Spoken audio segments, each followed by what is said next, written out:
الحمد لله نحمده ونستعينه ونستغفره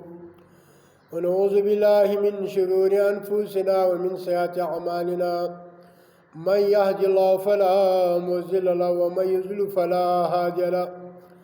وأشهد أن لا إله إلا الله وحده لا شريك له وأشهد أن محمدا عبده ورسوله أما بعد فأعوذ بالله من الشيطان الرجيم بسم الله الرحمن الرحيم له دعوة الحق والذين يدعون من دونه لا يستجيبون لهم بشيء إلا كباسط كفي إلى الماء ليبلغ فاه وما هو ببالغه وما دعاء الكافرين إلا في ضلال. دا سوره رادی سورم پاره چې دا دیارلسمه ده، سورت چې دی دیارلسم دی، آیات چې دی څوارلسم دی. نن پر دې بیان درته کوم که هغه شیعیګان دي که سنیان دي که بریلیان دي که دیوبندیان دي که تصوف والا دي، هره ډله چې ده د هغو په باره کې د الله کتاب په خپله واوري. ما یې نوم درته یاد کړي چې پاره دیارلسمه ده، سورت چې دي دیارلسم دی، آیات چې دي څوارلسم دی.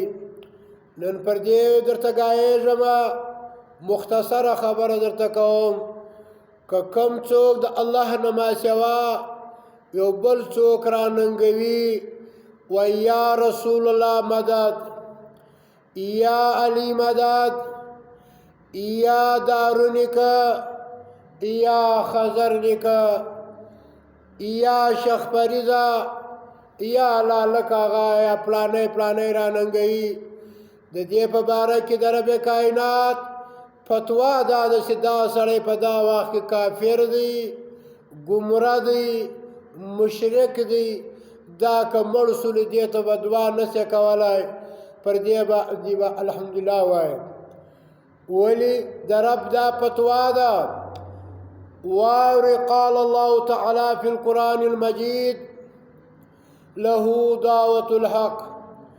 خاص کر دغه الله را ننګول حق دی. یا الله مدد ویل حق دی، الله اکبر ویل حق دی. یا غوث العظم دستگیر، یا علی، یا رسول الله، یا دارونیکه یوسف نیکه، دا آواز د کافرانو دی، دا د مشرکانو دی، دا د گمراهانو دی. والذین یدعون من دونه، اغا خلق چې دی را ننګوي ما سوا د الله نه، نور خلق را ننګوي، دارونیکه، یوسف نیکه، علی رضتنو، نور را ننګوي. لا یستجیبون لهم بشیء الا کباسط کفی. قبلونه نسی کولای، جواب نسی درکولای، و دوی ته به زوی غواړې، پیری به د ځانه پسې اخې، رزق به غواړې. الا لا یستجیبون لهم بشیء. قبلونه نسی کولی د دې دپاره د هېڅ شي. دی په خپله مړ دی، سترګې کار نه کوي، غوږونه کار نه کوي، سترګې کار نه کوي، بدن یې خاورې سوی دی. که چیرې انبیاء کرامي، صحابه کرامي، اولیاء کرامي، د هغو ارواحان خو په جنت کې دي. که چیرې هغه بیمانان، دو نمبر هغه خیل، پیران، اخوزاده خیل، که کافران و مشرکان هغه خو هغه دي په جهنم کې. الله وایي الله یې قبلونه نشي کولی، دپاره د هېڅ شي هېڅ جواب نشي درکولی. الا کباسط کفی، مګر د دوی مثال د هغه چا دی چې غوړولی وي، ورغوي الی الماء، اوبو ته، لیبلغو چې راورسېږي دا اوبه فاو د خولې ته. الله وما دعاه وما هو ندي دا اوبه ببالغي چې راورسیږي د ده خولې ته وما دعاء الكافرین نه ده دغه چغه چې یا رسول الله یا غوث الاعظم دستگیر یا شیخ مریض ګړندی را رسېږه یا ملا عثمانه ګړندی الله وایي نه ده دا چغه مګر د کافر